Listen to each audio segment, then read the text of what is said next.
ఎవరైతే certificate verification complete చేసుకున్నారో, ఎవరైతే ఈ సెలక్షన్ లిస్ట్ కోసం వెయిట్ చేస్తూ ఉన్నారో, ఎవరైతే 19వ తారీఖు అమరావతిలో వచ్చేసరికి సీఎం గారి చేతుల మీదుగా అపాయింట్మెంట్ ఆర్డర్సు తీసుకోబోతున్నారో, అందుట్లో చాలామందికి వచ్చేసరికి ఒక ఇంపార్టెంట్ విషయం చెప్పాలి. సో దాని గురించి చెప్పే ముందు అయితే ఇంతవరకు ఛానల్ సబ్స్క్రైబ్ చేసుకోండి, వీడియో లైక్ చేయండి, షేర్ చేయండి. ఇక హైప్ ఇవ్వని వాళ్ళు హైప్ ఇవ్వండి. ఇక టాపిక్లో వెళితే ఏంటంటే, ఈ ఏపీడిఎస్సి 2025లో కొత్త వాళ్ళు, అంటే ఏ జాబు లేని వాళ్ళు, ప్రైవేట్లో జాబులు చేసిన వాళ్ళు జాబు వచ్చి ఉంటే వాళ్ళకి పెద్ద సమస్య లేదు. ఇక ఈడబ్ల్యూఎస్ అని లేకపోతే క్యాస్ట్ సర్టిఫికెట్ అని వాటికి సంబంధించింది వీళ్ళు సమర్పించేశారు. సర్టిఫికేట్ వెరిఫికేషను సక్సెస్ఫుల్గా అయిపోయింది. ఇక వాళ్ళు ప్రశాంతంగా నిద్రపోవచ్చు.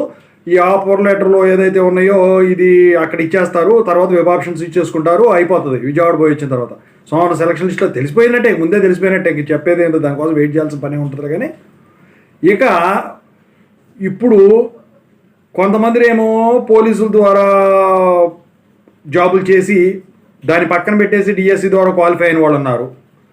ఇంకా కొంతమంది ఏమో ఈ ఎస్ఏ, టీజీటీ, పీజీటీ వీటిల్లో వేరే, అంటే ఇప్పుడు జెడ్పీఎస్ఎస్ ఈ స్కూల్ కాకుండా గురుకురాలు లాంటి వాటిని చేస్తూ ప్రమోషన్ వచ్చి జీతాలు పెంచిన తర్వాత కూడా దాన్ని వదిలేసి, అంటే ఈ స్టడీ అవర్లో నైట్ వరకు ఉంటున్నాయి కదా ఈ గురుకులాలకి, సో అవి తట్టుకోలేక ఆ టార్చరు, ఆ కాపలాలు ఇవన్నీ అని ఈ డిఎస్సి రాసి వీటి కోసం ఎదురు చూస్తున్న వాళ్ళు ఉన్నారు. ఇందుట్లో సెలెక్ట్ అయ్యి మంచి మార్కులే తెచ్చుకున్న వాళ్ళు ఉన్నారు. ఎందుకంటే అలవాటు అయిపోతుంది, అది మంచి విషయమే. అయితే కంగారు పడిపోయి ముందు మాత్రం రిజైన్ చేయొద్దు.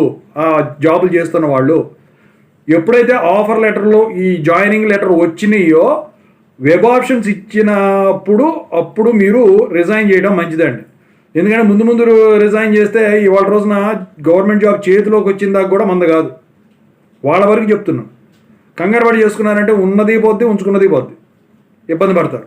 Anyway, I wish all the best. అలాంటి వాళ్ళకి కూడా ఆల్రెడీ జాబ్ ఉండగానే మళ్ళీ జాబ్ కొట్టారంటే ఎనీవే కంగ్రాట్స్. సంవత్సరాలు చదివిన వాళ్ళకే రావట్లేదు. ఓకేనా? అదే అండి. Thank you so much.